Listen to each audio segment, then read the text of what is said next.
Assalamu alaikum students. Today the topic of discussion is fermentation in biotechnology.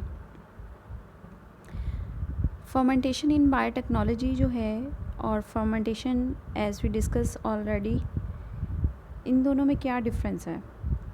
In biotechnology, the term fermentation means the production of any product by the mass culture of microorganism.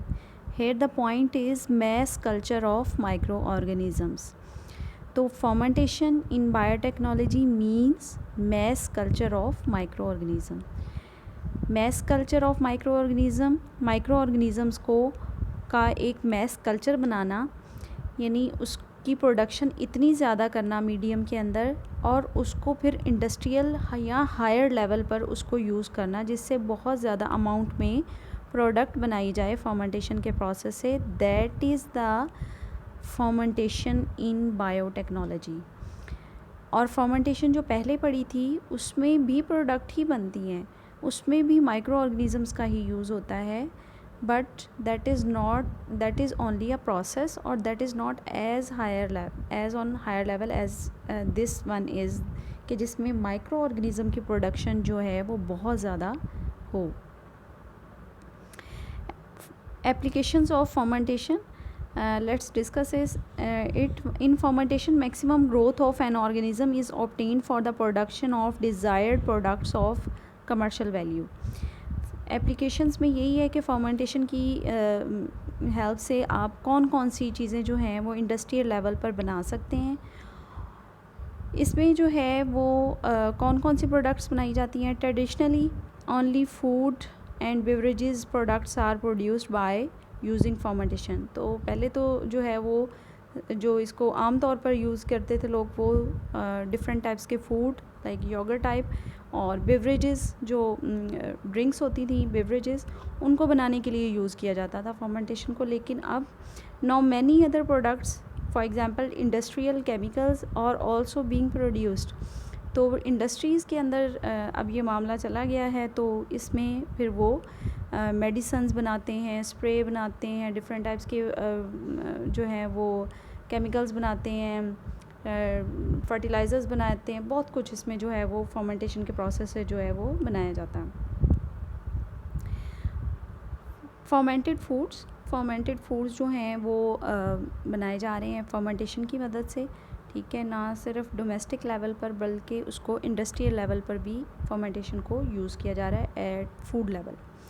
Fermentation often makes a food more nutritious, more digestible and tastier. Fermentation के process से food के अंदर nutrients ज़्यादा हो जाते हैं. क्यों? क्योंकि उसमें माइक्रो ऑर्गेनिज़म होते हैं और वो माइक्रो ऑर्गेनिज़म्स जो हैं वो अपने एंजाइम्स रिलीज़ करते हैं, वो अपने डिफरेंट टाइप्स के न्यूट्रिएंट्स जो होते हैं वो अपनी बॉडी से रिलीज़ करते हैं. तो उसकी वजह से क्या होता है कि उसमें न्यूट्रिएंट्स ज़्यादा हो जाते हैं. मोर डाइजेस्टेबल, काफ़ी डाइजेशन जो होती है वो तो माइक्रो ऑर्गेनिज़म ने ही की होती है उस फूड में, और जो बाकी डाइजेशन रह जाती है वो हमारी बॉडी कर लेती है फर्मेंटेड फूड की. इसलिए उसको डाइजेस्ट करना उस फूड को बहुत इजी होता है. एंड टेस्टियर, और इसके अलावा टेस्टियर भी होता है. क्यों? क्योंकि उनके जो माइक्रो ऑर्गेनिज़म के एंजाइम्स होते हैं वो डिफरेंट टाइप्स के होते हैं, और डिफरेंट टाइप्स के एंजाइम्स, डिफरेंट टाइप्स के न्यूट्रिएंट्स जो होते हैं वो फूड को डिफरेंट टाइप्स के टेस्ट जो होते हैं वो देते हैं. It also tends to prevent the food lowering the need for refrigeration.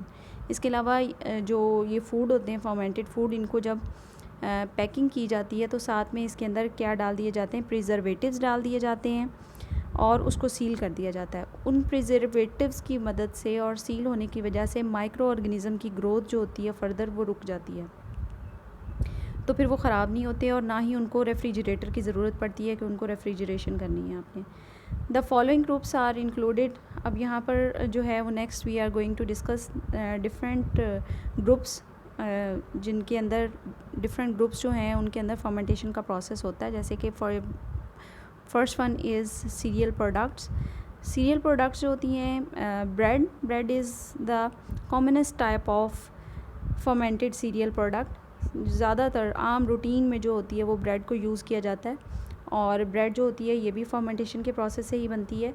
इसमें क्या किया जाता है, wheat dough is fermented by Saccharomyces cerevisiae.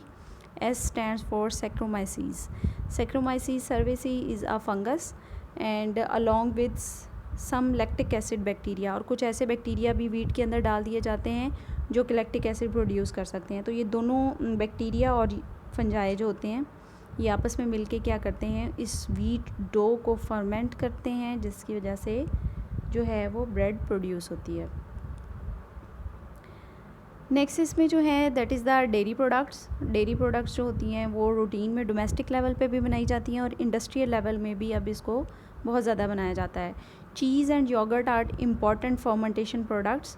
चीज़ और योगर्ट आम रूटीन में खाई जाती हैं, ठीक है, और ये फर्मेंटेशन के प्रोसेस से बनाई जाती हैं। चीज़ जो होती है that is formed when a milk protein is coagulated. अगर चीज़ जो होती है उसमें जैसे फॉर एग्जांपल लेमन है, तो अगर मिल्क के अंदर लेमन डाल दिया जाए तो वो क्या हो जाएगा, मिल्क जो होता है वो फट जाता है, उसकी सारी प्रोटीन जो होती है वो इकट्ठी हो जाती है, यानी वो कोगुलेटेड हो जाती है, जम जाती है। This happens when the acid produced by lactic acid bacteria reacts with milk protein. तो उसमें जो है इंडस्ट्रियल लेवल पे क्या किया जाता है कि उसके अंदर बैक्टीरिया ऐड किए जाते हैं। वो बैक्टीरिया क्या प्रोड्यूस करते हैं, लैक्टिक एसिड। तो लैक्टिक एसिड जो होता है वो फिर क्या करता है कि वो उसको उसकी प्रोटीन को कोगुलेट कर देता है, जिसकी वजह से क्या बनती है, चीज़ बनाई जाती है। नेक्स्ट इसमें जो है वो है yogurt. Yogurt is made from milk by different lactic acid bacteria. इसमें जो बैक्टीरिया की टाइप होती है वो डिफरेंट हो जाती है, ठीक है, और वो मिल्क को क्या कर देता है, मिल्क को जमा के और उसको क्या बना देता है, योगर्ट बना देता है। और आपको पता है कि योगर्ट जो होता है वो खट्टा होता है, इसका मतलब है कि उसके अंदर क्या चीज़ है, lactic acid. Fruit and vegetable products. Fruit और वेजिटेबल प्रोडक्ट्स जो होती हैं उनको भी फर्मेंटेशन के प्रोसेस से गुजारा जाता है। Fermentation is usually used and along with salt and acid to preserve pickle fruit and vegetables. तो इसमें क्या किया इसमें ये है कि फ्रूट वेजिटेबल्स जो प्रोडक्ट्स होती हैं फर्मेंटेशन इसमें भी यूज़ की जाती है, और उसमें सॉल्ट उसको लगा दिया जाता है और एसिड लगा दिया जाता है ताकि उसको जो है वो सेव किया जा सके। तो बहुत सारे फ्रूट्स को, वेजिटेबल्स को जो होता है वो कैन किया जा सकता है, कैन्स में सेव रखा जाता है, ठीक है। साथ में प्रिजर्वेटिव्स भी ऐड किए जाते हैं। इसके अलावा पिकल, अचार वगैरह जो होते हैं वो बहुत देर तक जो हैं वो रहते हैं। उसकी वजह यही होती है कि उसमें सॉल्ट होता है, उसमें जो है वो कोई केमिकल होते हैं, एसिड होते हैं, ठीक है, जैसे विनेगर होता है वो भी डाला जाता है, या उसके अंदर जो है वो ऑयल डाल दिया जाता है, जिसकी वजह से क्या होता है कि वो माइक्रो ऑर्गेनिज़म उसमें ज़्यादा प्रोड्यूस नहीं हो पाते, और उसकी वजह से क्या होती है कि उसका फर्मेंटेशन का प्रोसेस स्लो होता रहता है लेकिन स्लो हो जाता है, ठीक है। तो वो जो है वो बहुत टाइम तक जो है वो सेव रहते हैं और उनको यूज़ किया जा सकता है। तो इसी तरह जो होता है कि इन फ्रूट्स को, वेजिटेबल्स को ऑफ सीज़न में भी, जो कैंड फूड होते हैं उनको ऑफ सीज़न में भी लोग यूज़ कर सकते हैं। तो ये एक फ़ायदा हो गया इससे। Next are the beverage products. Beverage products जो हैं वो उसमें बियर जो होती है ये फेमस बेवरेज प्रोडक्ट है। Is produce from the cereal grains which have been malted किया जाता है, उनको ड्राइड किया जाता है and ground into fine powder. जब माल्ट किया जाता है इसको तो ग्रेन्स को पहले भिगो देते हैं, ठीक है, और फिर उसको भिगोने के बाद उसको ड्राई करते हैं, और ड्राई करने के बाद उसको पाउडर बनाते हैं, ठीक है, और फिर उसको क्या किया जाता है, फर्मेंटेशन के प्रोसेस से गुजारा जाता है। तो इस तरह जो है वो बियर जो है वो बनाई जाती है। Fermentation of the powder is done by yeast.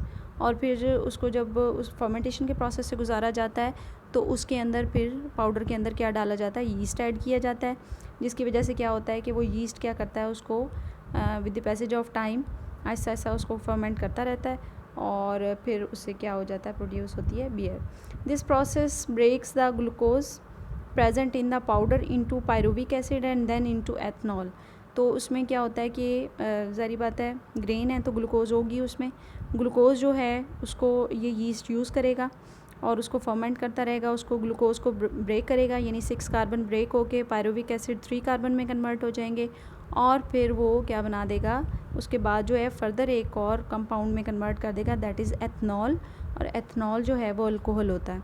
तो इस तरह जो है वो यीस्ट की मदद से फर्मेंटेशन की जाती है, और फर्मेंटेशन करने से क्या प्रोड्यूस करते हैं, बेवरेज प्रोडक्ट्स प्रोड्यूस करते हैं। Grapes can be directly fermented by yeast to wine, और इसी तरह दूसरी उसने बेवरेज की बात की है कि वाइन जो होती है वो ग्रेप से बनती है, तो ग्रेप्स जो होते हैं उनको भी फर्मेंट किया जाता है with the help of yeast, तो वो वाइन बन जाती है। यानी डिफरेंट टाइप्स की फूड्स और डिफरेंट टाइप्स के जो फंजाई होते हैं, अगर वो उनके अंदर ऐड कर दिए जाएँ तो उस फर्मेंटेशन की मदद से क्या होता है, डिफरेंट टाइप्स की बेवरेज प्रोडक्ट्स जो होती हैं वो बनाई जाती हैं। नेक्स्ट जो एप्लीकेशन है फर्मेंटेशन की, ये तो फूड है, यानी फर्मेंटेड फूड को कैसे फर्मेंट किया जाता है। अब इंडस्ट्रियल प्रोडक्ट्स जो होती हैं उनके अंदर कहाँ कहाँ पर जो है वो, और इंडस्ट्रियल प्रोडक्ट्स जो हैं अदर, उनके अंदर कहाँ कहाँ पर जो है वो इन ऑर्गेनिज़म्स को, माइक्रो ऑर्गेनिज़म्स को यूज़ करके फर्मेंटेशन का प्रोसेस किया जाता है। Here are some important products, ठीक है, and micro organisms and their uses. First product is formic acid. Formic acid जो होता है ये एस्परजिलस माइक्रो ऑर्गेनिज़म का नेम है। एस्परजिलस प्रोड्यूस करता है फॉर्मिक एसिड, और इस फॉर्मिक एसिड को कहाँ पे यूज़ किया जा रहा है, used in textile dyeing. Textile dyeing कपड़े को कलर करने के लिए, रंगने के लिए जो है डिफरेंट जो है वो उसको जो है वो कलर देने के लिए यूज़ किया जाता है, ठीक है, और उन कलर्स को जो है वो परमानेंट किया जाता है इससे। और इसके अलावा लेदर ट्रीटमेंट, लेदर जो होता है, ठीक है, चमड़ा, उसको ट्रीट किया जाता है फॉर्मिक एसिड से, और उसको जो है वो उसको मजबूत किया जाता है। इसी तरह इलेक्ट्रोप्लेटिंग का मतलब ये होता है कि एक मेटल के ऊपर किसी दूसरी मेटल का कोट कर देना, ठीक है, सिल्वर के ऊपर गोल्ड जो है वो कोट कर दिया जाए, तो इस तरह क्या होती है, इलेक्ट्रोप्लेटिंग होती है। इसी तरह जो है वो रबर को भी जो है वो फॉर्मिक एसिड के साथ ट्रीट किया जाता है। एथनॉल जो है सैक्रोमाइसीस प्रोड्यूस करता है माइक्रो ऑर्गेनिज़म, वो एथनॉल प्रोड्यूस करता है। एथनॉल जो होता है that is use as solvent, और इसको सॉल्वेंट के तौर पे यूज़ किया जाता है, यानी ये मिक्स कर लेता है, मिक्स करने के लिए इसको डिफरेंट चीज़ों को इसको यूज़ किया जाता है, and used in the production of vinegar and beverages. इसके अलावा जो है वो सिरका, विनेगर जो होता है वो सिरका होता है, और बेवरेजेस जो होती हैं ड्रिंक्स होती हैं, तो उसमें जो है वो एथनॉल प्रोड्यूस होता है, तो उसमें सैक्रोमाइसीस का ही यूज़ किया जाता है। Third one is the glycerol. Glycerol जो है that is produce by Saccharomyces, and this is also another type of micro organism जो कि ग्लिसरॉल प्रोड्यूस करता है, ठीक है। और ग्लिसरॉल जो होता है वो कहाँ पे यूज्ड एज सॉल्वेंट, ये भी सॉल्वेंट के तौर पे यूज़ होता है, used in the production of plastic को बनाने के लिए भी यूज़ हो रहा है। कॉस्मेटिक्स, जो ये मेकअप वगैरह की चीज़ें होती हैं उनके अंदर यूज़ किया जाता है, एंड सोप्स में यूज़ किया जाता है, used in printing and use as sweetener.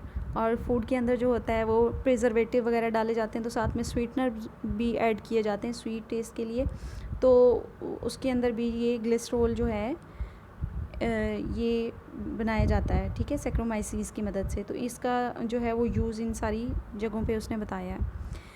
Last one is the bacillus जो होते हैं ये बैक्टीरिया होते हैं, ठीक है, और ये जो हैं एक्राइलिक जो है वो प्रोड्यूस करते हैं, ठीक है। एक्राइलिक एसिड है, ये जो प्रोडक्ट है वो एक्राइलिक एसिड है, and is used in the production of plastic. और इसको कहाँ पर यूज़ किया जा रहा है, इसको प्लास्टिक को बनाने में यूज़ किया जा रहा है। Thank you.